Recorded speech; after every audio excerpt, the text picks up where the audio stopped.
Watch Your Mouth podcast, the podcast all about phrase etymology and why we say the things that we say. I'm Michelle. And I'm Dave. He's my dad. And she's my daughter. That is how that works. Generally. So welcome to the podcast, everybody. Yeah. So this is episode 5, I think. So yeah, we're getting into it. We got the rhythm down, working on it. Yeah, we were talking earlier today about when you're new to this and you're trying to figure out all the technology, it can be a little hard. So if you will forgive us for any earlier episodes, maybe the sound wasn't exactly what you're used to. Yeah, we are not audio professionals. No. we're using free programs. No, we're not. Now we use Adobe Audition, which is not free. Oh, did you pay for that? I mean, I'd get like a student bundle for all the Adobe products, so it's just it's wrapped in with everything else. So I figured we might as well use it. Oh, nice! Absolutely, very cool.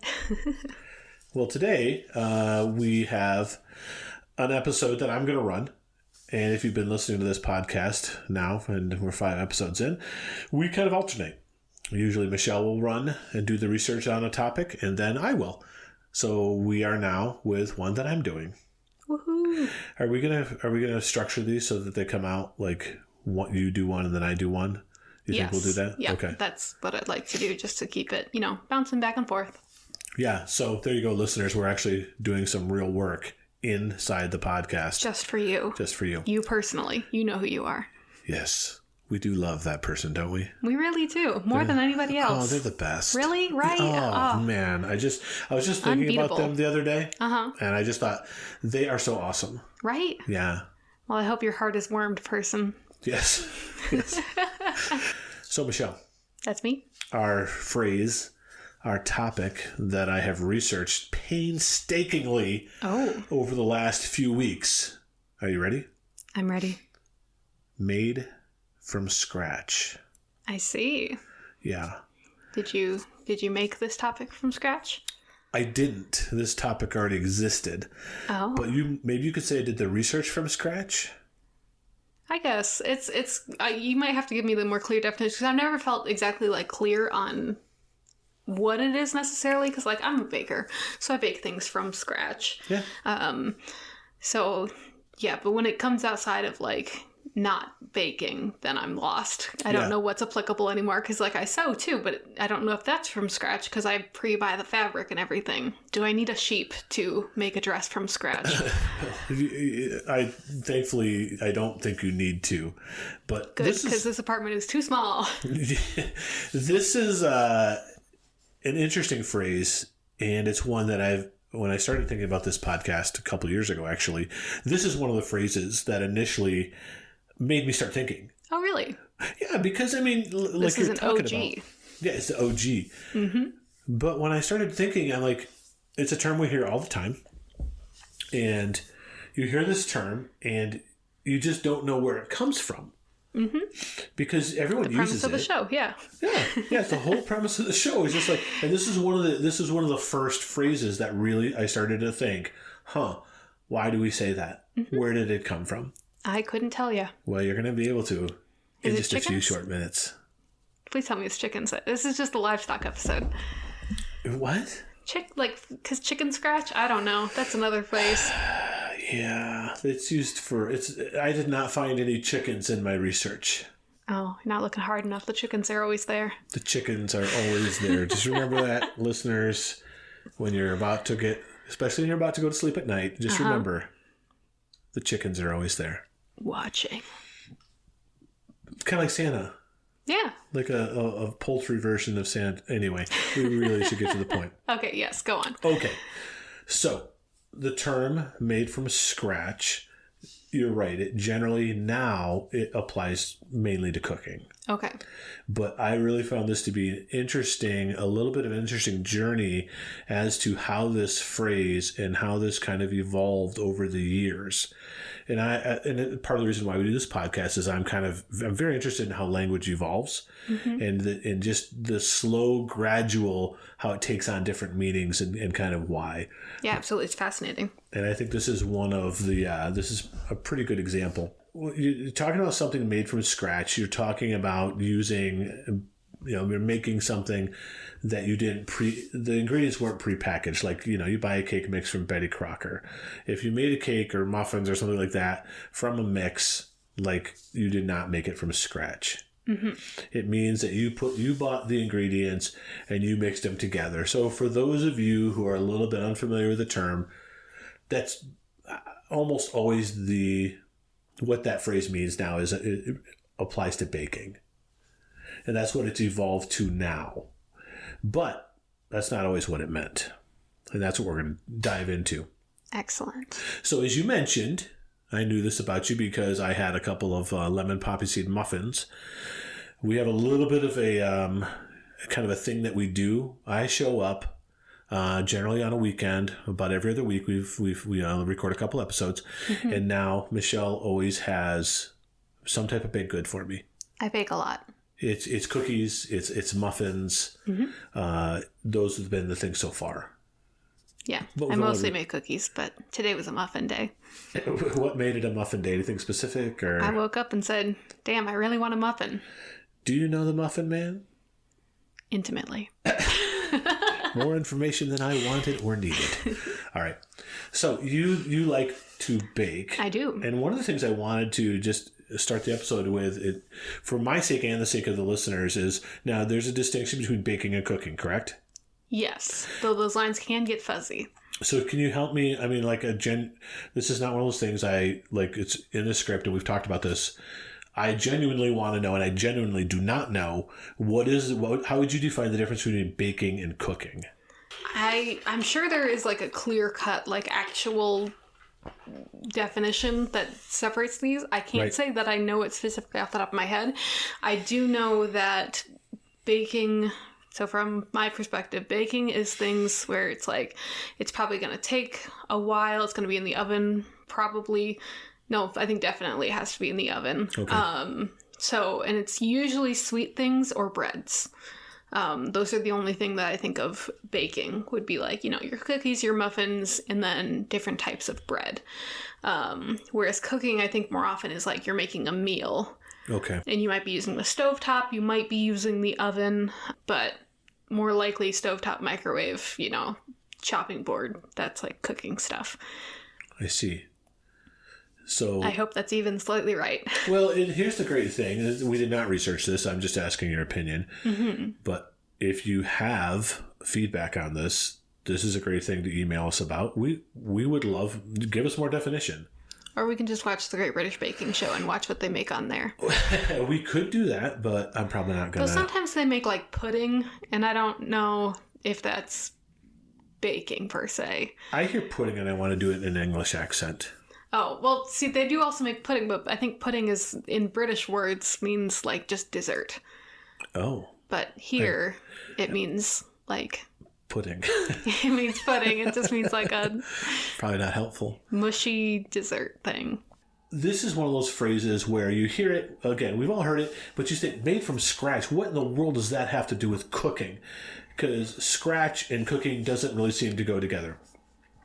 But one of the things Michelle and I were talking about before we started recording today was how marketing can be rather insidious, right? They can be very clever, these clever bastards sometimes, I mean, it's not always for the sake of good. Sometimes I think there's a little bit of evil in this. But so you remember when we lived in the Flint area? Yes, we did used to live in the Flint area. Flint, Michigan? Yep. Shout out to all the Flint people out there. Hello, Flint. Woo! Well, there was a restaurant there. And they said that they had freshly squeezed lemonade and that we serve freshly squeezed lemonade. Mm-hmm. And then there's other restaurants that are like, our food is made from scratch. Mm-hmm. Well, we knew someone who worked at the restaurant that said they had freshly squeezed lemonade. It was freshly squeezed lemonade. It just wasn't freshly squeezed on their location. Right. It's kind of like when restaurants say like homemade. And it's like, that means nothing. This is a business. This is not a home. They're not shipping this out from someone's house in Tacoma, Washington. This is not happening. I don't know why I picked Tacoma, Washington. Yeah. Shout out to everyone in Tacoma. I feel validated. I feel recognized. But yeah, so these places aren't lying. I mean, they're saying their food is made from scratch. It was somewhere, right? Right. But I just think so is everything. Right. Yeah. Everything was started from something. So I can make the Betty Crocker cake mix and say it was from scratch because someone at the factory did put those things together. It's true, but it's automated, and I think that kind of makes maybe makes a difference. You'll see. You'll see after listening to the episode. So when we think of eating, I think the majority of people out there are going to feel like, if I have the choice of eating something that's processed or eating something that's from scratch, what do you think most people are going to prefer? I mean, I think the appeal of from scratch is pretty heavy, especially in today's, like, organic, gluten-free Why are you saying that in breathy tones? Because... Are you mocking our friends? No, I am not. Gluten-free is a totally legit thing for people with celiac disease and sensitivities. Yeah, like my wife. Yeah, Hello. no, yes, yes, I'm not judging your wife for her gluten-free lifestyle. But I do think, as someone who studied wellness stuff, that there is some overstepping in terms of that, and some marketing that doesn't have people's actual best interest at heart. And the science isn't always there to support these things. Yeah, or please don't come after me, health and wellness people. Like, I don't agree with the marketing of it. I realize these are important products, but sweetie, the health and wellness marketing people are not going to listen to this podcast for very long. They're going to get pissed pretty quickly. That's fair. It's just kind of what's going on. It's okay. It's okay if you decide to listen and you're into the health and wellness. We are for health. We are for definitely. Wellness. I taught yoga for a while. I eat yoga. A fitnessy person. Yeah. Yeah, which perfect. Is the same thing. All right. So sorry for the tangent. So yeah, agreed. Most people are gonna go to eat things from scratch. It is a big thing. Organic. Non-GMO. Yes, all those things. Most people are going to say they prefer that, and then they'll go to McDonald's for lunch. A little bit of a disconnect there. It's okay. I do it too. I like McDonald's. So my friend, I used to have this really good friend growing up. His name was Jim Robinson. Mm-hmm. Can I say his name? I've met him. Can I say Jim Robinson? Legally, yes. I mean, you can ask him. It might be polite to ask him if he's okay getting, shouted out. But do you know how many Jim Robinsons there are out there in the United States? Are you about to tell an embarrassing story about him? No, not really. Then it's fine.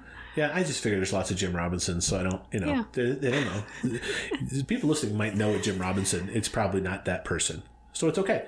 So Jim and I were really good friends growing up. We were inseparable. So in my teenage years, I would go on vacation with them. I'd go to family reunions. Oh, wow. And that's where the story comes from, because I went to a few of the family reunions, and they seemed to have a lot of them. So family reunions were always potluck style. And Jim would always give me the heads up on what food was good to eat and which food was not okay to eat. What a good friend. Exactly. So we would see, he'd be on the lookout. The one thing we had to avoid was his grandma's food. Okay, all of it. All the food. Oh, no. Don't eat what grandma brought. Uh-oh. Yeah. So grandma, at some point, was probably a really good cook, and she certainly made everything from scratch. But the problem with grandma's food is grandma was getting older, and she seemed really old to me at the time. I was a teenager, and whatever that looked like for me being 17 years old. So we'd go to these family reunions, and he'd be like, don't eat the green Jell-O. My grandma made the green Jell-O. And of course, the first time I have to ask, well, why? How do you mess up Jell-O? Well, here's the thing. Uh-huh. She was starting to become, her eyesight was failing. Okay. And she liked to smoke while she cooked. Oh, boy. And she had cats. Oh, it's a lot happening there. The cats are on the counter. The cats are just kind of free reign. They're running the show. Yeah. And cats always think they're running the show anyway. And right? They do.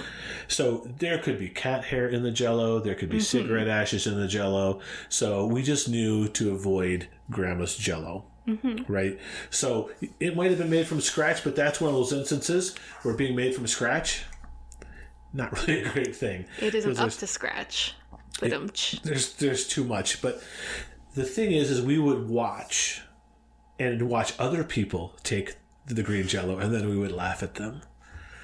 Wonderful.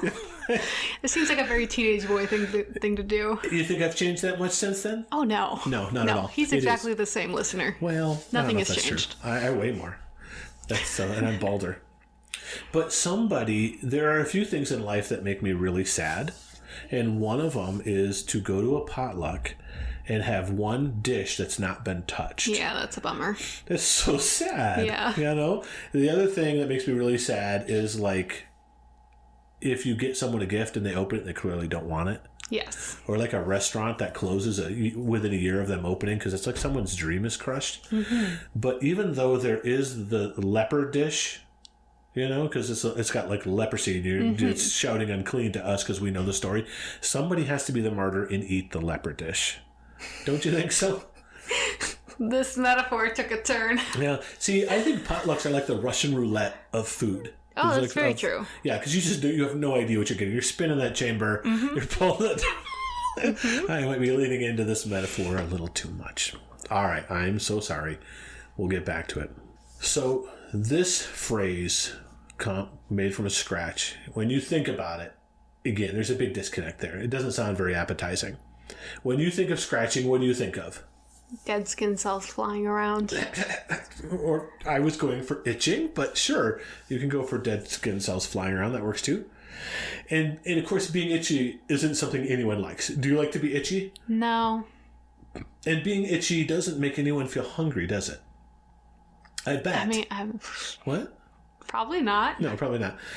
I bet, although this is what I think is happening right now. We're talking about being itchy. Yeah. And there are people out there listening right now that just scratch themselves because they're itchy. Because people are suggestible. Yes. It's like, have you seen... So the whole coronavirus thing is going on. Oh, dear.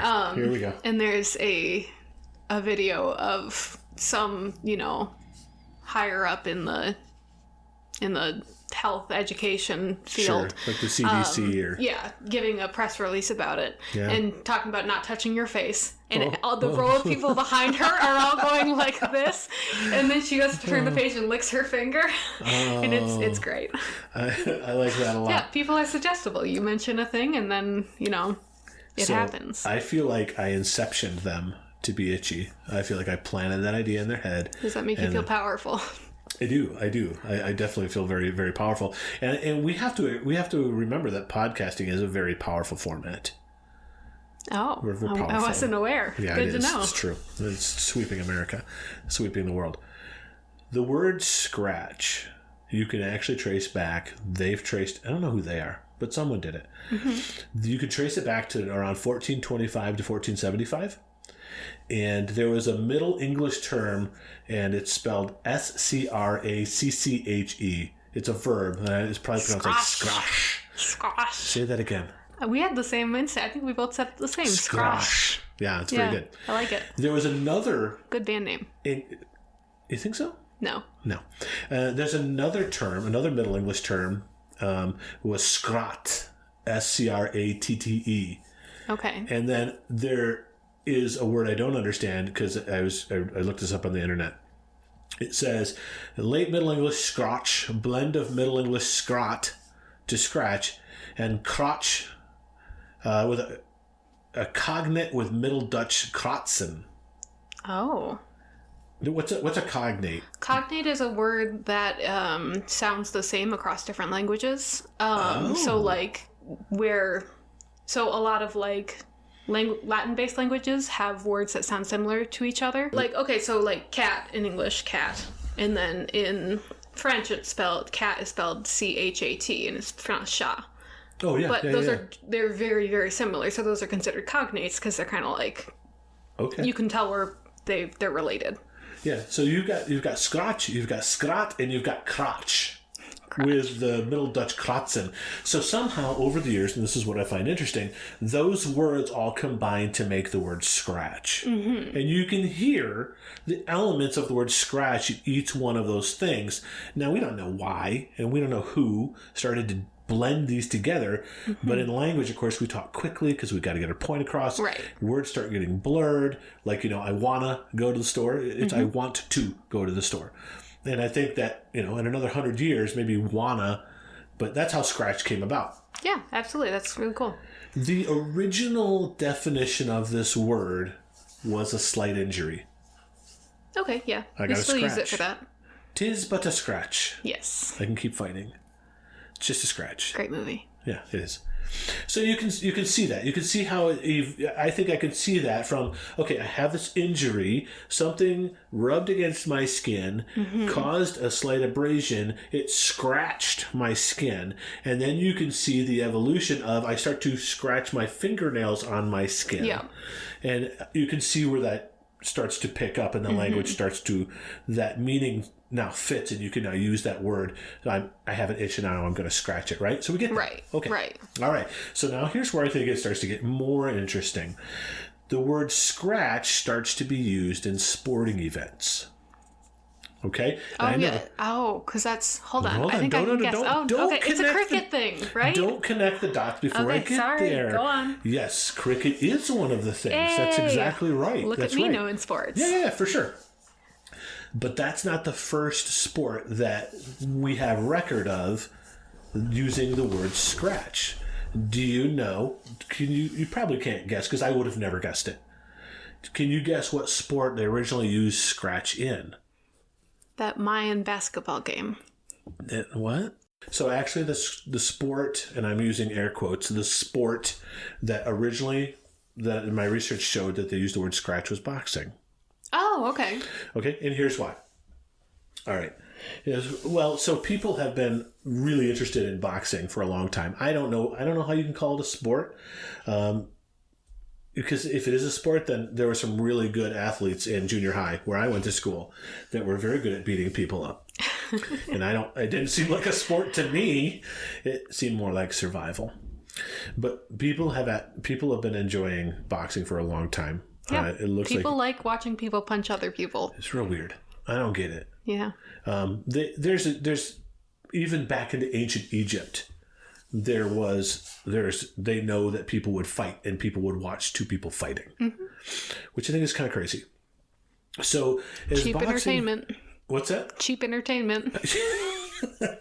Hey, Frank has an issue with Bob. They're going to hit each other. What if we all watched? We don't have a legal system yet, so this seems like good enough as any. So That's right. Two birds, one stone, watch them kill each other. Yeah. You know what? And we had our evening entertainment. People have things to talk about. But as it started to evolve, as it started to continue to become a thing people wanted to watch others do, rules started to get involved. So first thing is old-timey boxing, and now we're talking the 1800s. We're talking England. Boxing is popular. People want to watch boxing. So you've got two guys, because at this point it's really men fighting. So they're going to fight. It's happening outside. Someone's going to draw a line in the dirt. They're going to scratch a line in the dirt. For the tug of war. What's that? For the tug of war.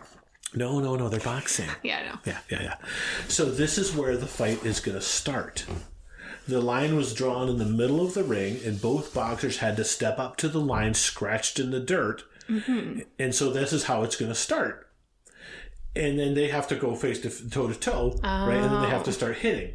Oh no, right? I'm connecting dots again. Okay, I know go you on. are. You're jumping ahead, and other people are too. My daughter is great at trying to figure out plots of movies and stuff. I'm trying to be worse at it. I know, and so you could totally ruin where I'm going with this. I know some of you are just as smart as she is, and you already know where this is going. Just Champing at the bit. Slow down for those of us who maybe aren't as bright. Just give us some time. We'll get there. So this is the rules of boxing back in the 1800s. So right now, let's see if you know this. If you're watching a boxing match now and somebody gets knocked down, how much time do they have to get back on their feet? I'm going to guess 5 seconds. It's 10. It's a 10 10, count. okay. So they have a 10 count, and if you can stand up and look like you're in control and not completely out of it, the fight continues. Because if you've been knocked unconscious and it's only around 5-6 seconds, you should be able to continue fighting, right? What a humane sport. It's fantastic. So yeah, they have that. Back in the 1800s, instead of a 10 count, they gave the guy 30 seconds. But it wasn't to get back up, it was to get back to the line to scratch. Okay. They had to get back to scratch. Okay. If they could get back to scratch in 30 seconds, they could continue the fight. and they could get beat up on even more. This is an interesting line because this is from 1854, and this is from a book, and this is a line from a book. Quoting from this book, "A mighty man at cutting and drying, he was a government officer in his way, and in most other people's too, a professed pugilist. Ooh. To continue in fistic phraseology, he had a genius for coming up to the scratch wherever and whatever it was and proving himself an ugly customer." Oh, ugly customer. Like, what's pugilism? Was that word? What is pugilistic. That? Pugilistic. What's that? A pugilist is someone who fights. It's a boxer. A pugilist. I learned a word today. Now, I'm going to let you guess who the author was. A very well-known author from England in the 1800s. Most prolific, still do his works every Christmas. You hear his story. I'm guessing it's Dickens. It is. This is from a book by Charles Dickens in 1854 called Hard Times. Also known as my least favorite author. Well, we just lost all our Dickens fans. It's including my mother. Yeah, well, she wasn't listening anyway. Her favorite author. Yeah, it's true. Do you know her favorite book? Tale of Two Cities, right? Great Expectations. Oh, is it Great Expectations? Yes. Anyway. I watched Spider-Verse the other night. Great movie. Does feature Great Expectations. So you watched what? Spider-Verse. Oh, I love that movie. Great movie. Oh, so good. Mm-hmm. Anyway, I'm a big Spider-Man fan. You guys all know this by the time. Me too. Yeah.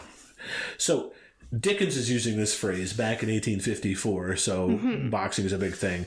And then I found, this is one of my famous tangents. So I started getting a boxing tangent here because, again, it's been around for so long, don't really understand it. There's a website called Boxing Over Broadway. So this next paragraph is a little bit, some of the, I found interesting comments about boxing from the 1800s. So this next paragraph is from there, Boxing Over Broadway. It says, and I'm quoting, "Combatants fought bare-fisted and were allowed to throw an opponent to the ground provided he was grabbed above the waist. A round ended when a fighter was punched, thrown, or wrestled to the ground. The downed fighter was then carried back to his corner by his seconds, his people that he came with, and given 30 seconds to rest before both fighters had returned to the scratch mark, which is originally their side of a 3-foot square drawn in the center of the ring. If a fighter was too damaged to come up to scratch or toe the mark within the allotted time, he forfeited the match. The loser was considered knocked out of time. There was no prescribed time limit to a bare-knuckle prize fight. The contest ended only when a boxer either failed to come up to scratch or was disqualified for fouling." Interesting. Yeah. Have you ever punched anyone in the face? I don't like to talk about it, and also I can't legally, so let's scoot out right on by that. So you haven't. The answer to that would be no.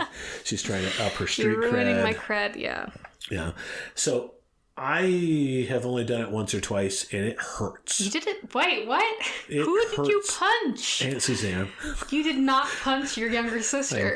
I did. I punched her in the face and knocked her on her butt. What? I did. You didn't know that? No. I did. Why? I punched her right in the face. It was last week. Wait, I was going to say, was this why you guys were fighting 13. last year? I was 13. Okay. And she was like 11, and I was arguing with my older sister, and she came up and was trying to break us up, and I was so angry I just punched her in the face. Oh my gosh. I was so mortified. What was worse, though, is she bounced back up and said it didn't hurt that much, which was almost worse. She did not do that. She did. She did. 100%. Oh my goodness. 100%. I wonder if she remembers. Audience, you likely don't know my Aunt Suzanne. You might. Hi, Grandma. But that is very surprising to me. She is.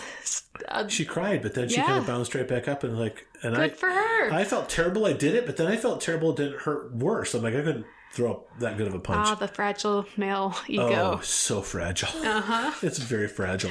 I don't argue with that at all. The most delicate thing in the universe. Oh my goodness, it is not. So it hurts to punch someone in the face, which is why they started wearing boxing gloves. Mm-hmm. So as I was looking up the rules, because more and more rules as time goes on, they start to interject more and more rules of what you can and can't do. So they started talking about fouling. I'm like, well, I wonder what they considered a foul back then. And here we find the chickens. No, there's no chickens. There's no chickens. Get away from the chickens. There aren't any. I'm sorry. So there was something called the Broughton's Rules. And when I hear things like this, Broughton's Rules... Broughton? I don't know. I'm going to go with Broughton. Broughton. Broughton. Sounds right. Yeah. So I can't resist a little deep dive into the Broughton's Rules, made in 1743 by an English bare-knuckle boxer by the name of John or Jack Broughton.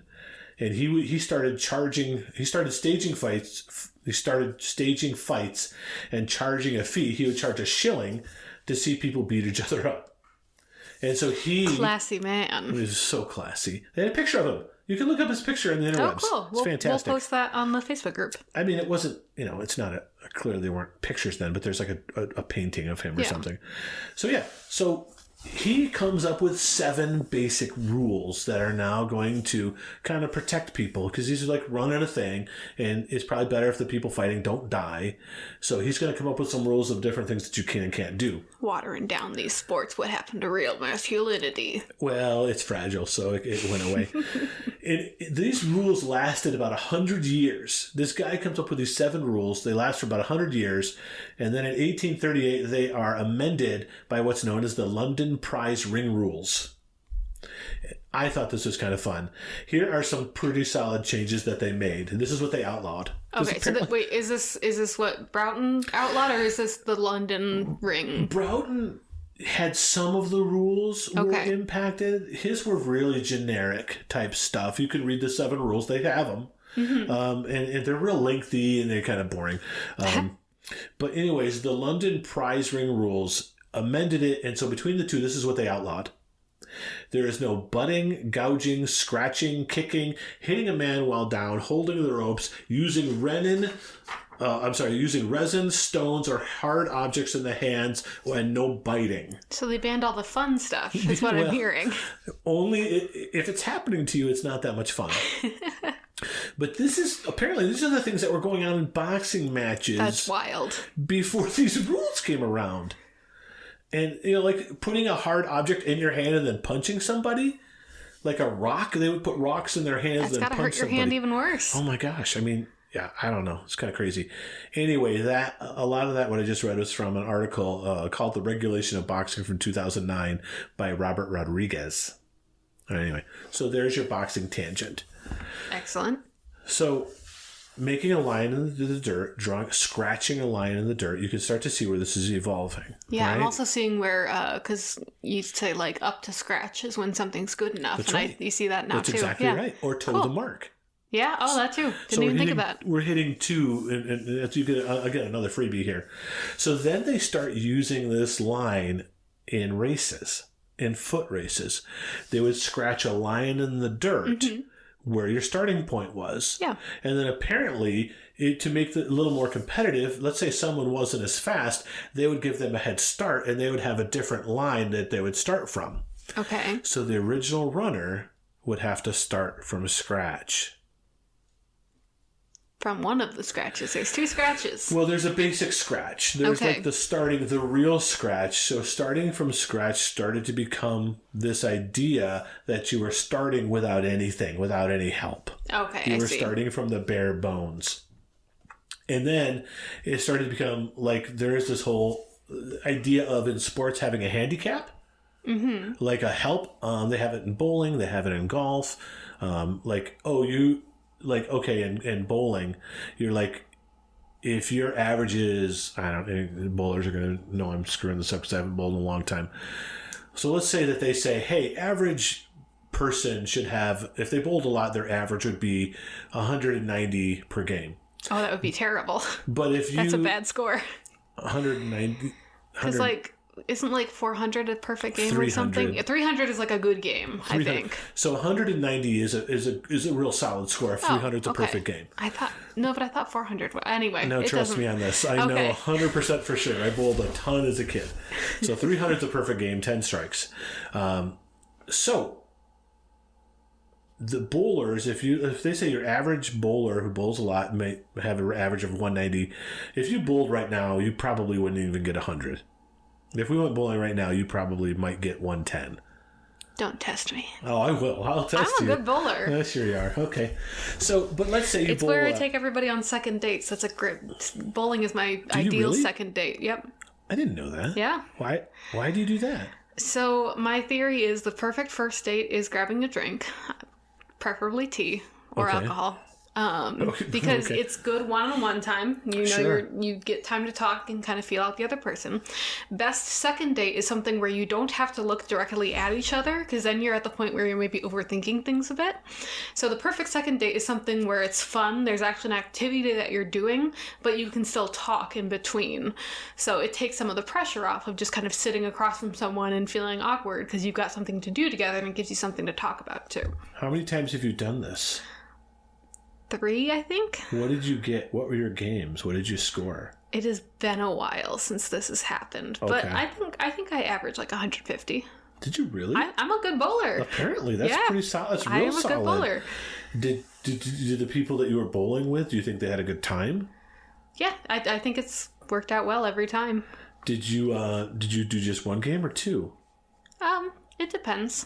All right. Yeah. Okay. But it's my ideal second date. Did the person that you were dating, did they ever beat you, or did you beat them every time? I think it's been both, because one time I went out with a girl who turned out secretly used to be on a league last year. Secretly? So she creamed me. Oh, did you cry? I did not cry. Did you break it off then and there and say, we'll never make it? Yes, but for other reasons. Sure. Other reasons, again, using those quote marks. I'm a sore loser. So, yeah, and I wonder where you get that from. Probably your mom. So let's say that an average, let's say it's 210 to, whatever you want to say. But then let's say you get a handicap if you aren't that good of a bowler. So when you're bowling in a league and you're bowling against other teams, you always want to know what the other team's handicap is. So if they normally bowl a 140, right, and they're going up against someone who bowls a 190, that's not fair. Yeah. So they figure out, well, if this person bowls their average score, let's say the person who bowls a 140 bowls a 160, but the 190 bowler bowls a 180. Yeah. Well, the 180 beats the 160. Interesting. But you allow for the... Yes, because of the handicap you would add into the score, the person who bowled the 160 would win because of their handicap. Because there's still... It's about doing better than your personal rather than doing better than the other person. Correct. Interesting. Yeah. Do they still call it handicapping? Well, as far as I know, they do. I don't know. I just know there's contention around that word. But... Sure, but when it's applied to people, I understand. When it's applied to the sport, it just means that, hey, this person's more skilled than you are in this, or they've been doing it longer. It could be lots of different reasons. That's interesting, though. I did not know that about bowling. Yeah. Now, they may do it differently. We may get lots of angry emails from bowlers saying, you idiot, you haven't bowled in 20 years. What are you talking about? Yeah, we'll take that. We'll take that email. We'll take any emails. We may ignore them, but still, we'll take them. So when it came to racing, sometimes they would do the same thing. But the original line that they drew in the dirt from scratch, right? That was now your beginning point, your true beginning. Okay. So you can really see then where this phrase came from and where it evolved. So to make something from scratch means you're starting from the beginning. Okay. From just all the way back to scratching a line in the dirt. Yeah. And that's what it came from. Now, you could also be a scratch golfer. That a scratch golfer is also something. Okay. And I started to look up the research for that, but it was really boring, so I just didn't care and I stopped reading. As golf is. Sorry, golfers. I started falling asleep. I have multiple friends who are golfers. I'm glad they have a good time. They're getting outdoors. They're doing what they love, but I do not really understand golf. And I don't understand what a scratch golfer is. I just know it means you're really good. You don't need a handicap. If you want to listen to a really interesting podcast about golfing, listen to Malcolm Gladwell has an episode about golfing, which he just eviscerates it. Oh, really? Oh, it's interesting. It's fascinating. Golf course is more than golfing. He thinks golf is dumb. And we just lost all our golf listeners. The term as we know now started to be used, and you had kind of referenced this, and I think it's kind of coming back more to this. The idea of doing something from scratch is more than just baking. Mm-hmm. But in 1939, this is what George Orwell, you know George Orwell? Yeah, we're personal friends. He wrote a couple books. Can you name them? The 1984, Animal Farm. You got it. Those are the two big ones. Oh, okay. Yeah, there's more, but... Yeah. All right, so he said, to kind of solidify using the term from scratch, more of its modern sense, he said in a book, we'd no fishing tackle of any kind, not even a pin or a bit of string. We had to start from scratch. Okay. So, that is it. That is my research on making something from scratch. Okay. So, yeah, it's been around for a while, meant a couple different things, but it seems like there's some real concrete places that it originated from. Yeah, because other terms that we have researched and certainly will research, they're like, we're not really sure. We think maybe it came from over here, maybe it came from over there. We're pretty sure where Made from Scratch came from. Yeah. Yeah, and I also used Wikipedia a little bit, and I also used a website called The Word Detective. Okay. So that's where I did a bunch of my research, and there's probably a couple other little things, but that's what I've got. That's our episode. That's Wonderful. my research I've done. Thought it was a pretty interesting ride. Yeah. And that's where we get Made from Scratch. Thank you for coming along on the journey, everybody. Yeah. So, again, you can contact us by email at watchyourmouthpod@gmail.com. We recommend, or we encourage sending feedback, sending more information. If you have, feelings on a certain topic, you can send recommendations of topics there. We'd love to get more on our slate. You can also follow our Facebook group, Watch Your Mouth, on Facebook. We'll be posting pictures and maybe clips there from different things relating to our topics, and we do have a Twitter as well that we will have to learn how to use. Thank you very much to Tony Gebhardt for our lovely, lovely theme song. But yeah, leave us reviews places if you are able. Yes, that please helps us review out us a lot. Yes. And we like to hear from you. Please give us good reviews. Yes, please. Very positive. We are nice people, and we like shiny stars, many of them. And we're fragile. We're very broken. We need your support and love. Yes, please validate us and our choices. All of them, no matter what. But it's starting with a podcast. Yep, the most important one. That's right. Yep, absolutely. Okay. Well, thanks for listening, everybody. I'm Michelle. I'm Dave. Stay curious. Bye.